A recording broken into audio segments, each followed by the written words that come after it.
Atos 13, versão NVT. Barnabé e Saulo são enviados pela igreja.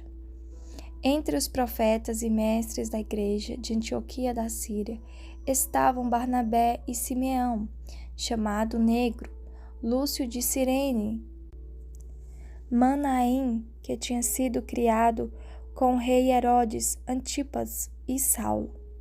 Certo dia, enquanto adoravam o Senhor e jejuavam, o Espírito Santo disse: Separem Barnabé e Saulo para realizarem o trabalho para o qual os chamei.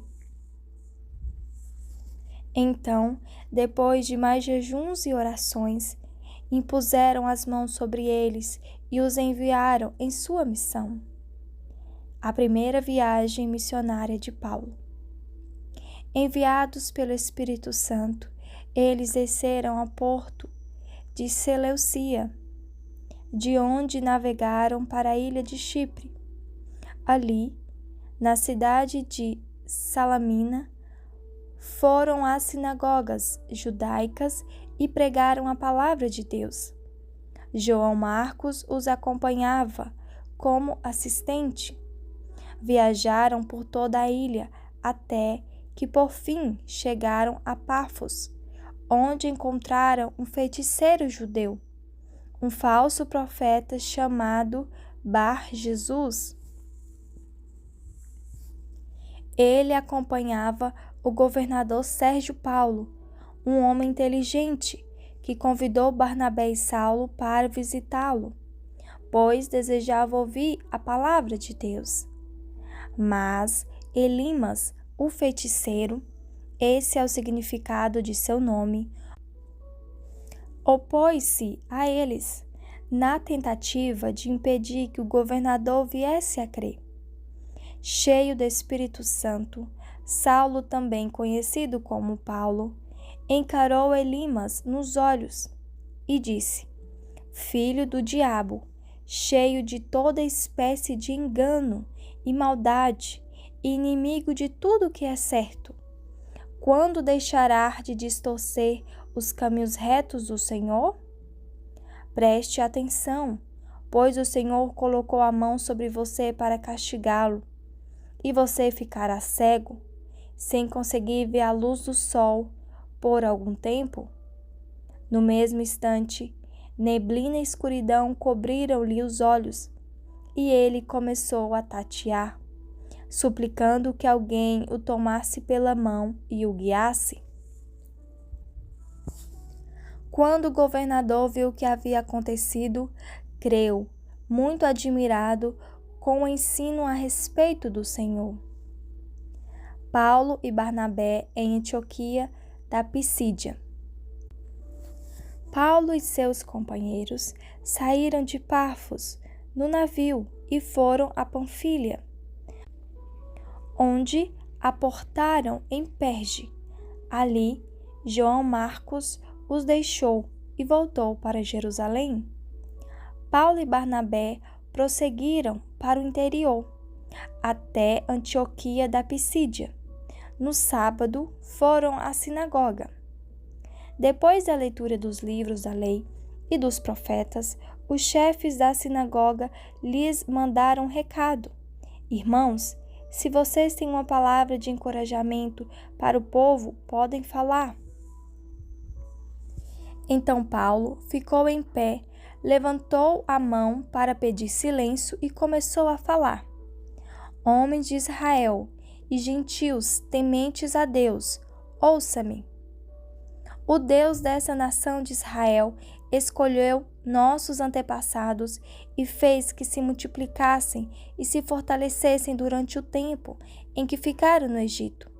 Então, com braço poderoso, ele os tirou da escravidão. Ele suportou seu comportamento durante os 40 anos em que andaram sem rumo pelo deserto. Destruiu 7 nações em Canaã e deu seu território a Israel como herança. Tudo isso levou cerca de 450 anos.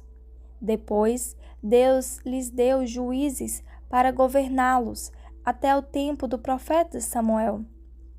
Então o povo pediu um rei, e ele lhes deu Saul, filho de Quis, homem da tribo de Benjamim, e ele reinou por 40 anos. Mas Deus removeu Saul e colocou em seu lugar Davi, a respeito de quem Deus disse: Davi, filho de Jessé, é um homem segundo o meu coração, fará tudo o que for da minha vontade. E Jesus, um dos descendentes de Davi, é o Salvador que Deus concedeu a Israel, conforme sua promessa. Antes da vinda de Jesus, João Batista anunciou que todo o povo de Israel precisava se arrepender e ser batizado. Quando João estava concluindo seu trabalho, perguntou: Vocês pensam que eu sou Cristo? Não sou, mas ele vem em breve e não sou digno sequer de desamarrar as correias de sua sandália. Irmãos, vocês que são filhos de Abraão e também vocês gentios tementes a Deus, esta mensagem de salvação foi enviada a nós. O povo de Jerusalém e seus líderes não reconheceram que Jesus era aquele a respeito de quem os profetas haviam falado.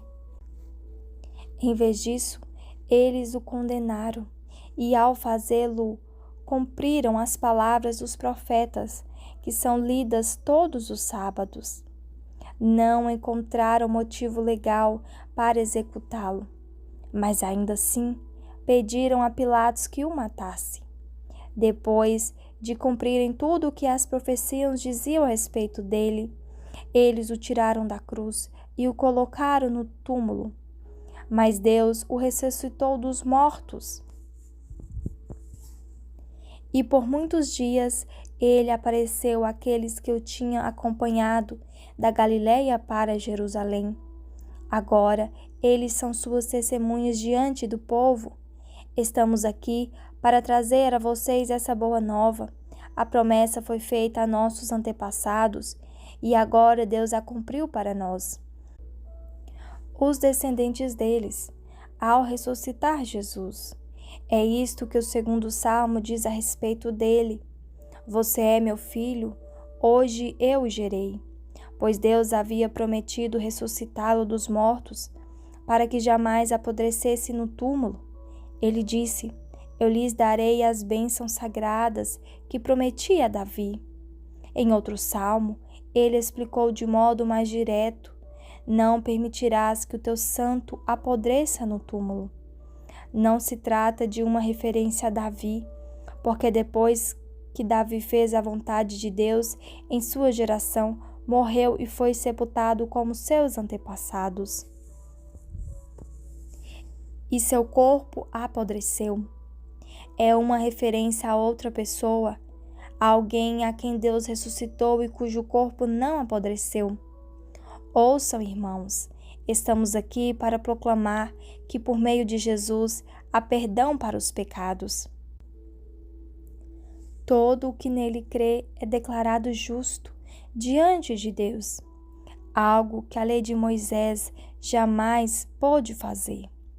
Por isso, tomem cuidado para que não se apliquem a vocês as palavras dos profetas. Olhe, zombadores, fiquem admirados e morram, pois faço algo em seus dias, algo em que vocês não acreditariam, mesmo que lhes contassem. Quando Paulo e Barnabé estavam saindo da sinagoga, o povo pediu que voltassem a falar dessas coisas na semana seguinte. Muitos judeus e gentios devotos convertidos ao judaísmo seguiram Paulo e Barnabé, que insistiam com eles para que continuassem a confiar na graça de Deus. Paulo e Barnabé se dirigem aos gentios. No sábado seguinte, quase toda a cidade compareceu para ouvir a palavra do Senhor. Quando alguns dos judeus viram as multidões, ficaram com inveja, de modo que difamaram Paulo e contestavam tudo o que ele dizia. Então Paulo e Barnabé se pronunciaram corajosamente, dizendo: Era necessário que pregássemos a palavra de Deus primeiro a vocês, judeus, mas uma vez que vocês a rejeitaram e não se consideraram dignos da vida eterna, agora vamos oferecê-la aos gentios. Pois foi isso que o Senhor nos ordenou quando disse: Fiz de você uma luz para os gentios, para levar a salvação até os lugares mais distantes da terra. Quando ouviram isso, os gentios se alegraram e agradeceram ao Senhor por essa mensagem, e todos que haviam sido escolhidos para a vida eterna creram. Assim, a palavra do Senhor se espalhou por toda aquela região. Então, os judeus, instigando as mulheres religiosas influentes e as autoridades da cidade, provocaram a multidão contra Paulo e Barnabé e os expulsaram dali. Eles, porém, sacudiram pó dos pés em sinal de reprovação e foram à cidade de Icônio. E os discípulos estavam cheios de alegria e do Espírito Santo.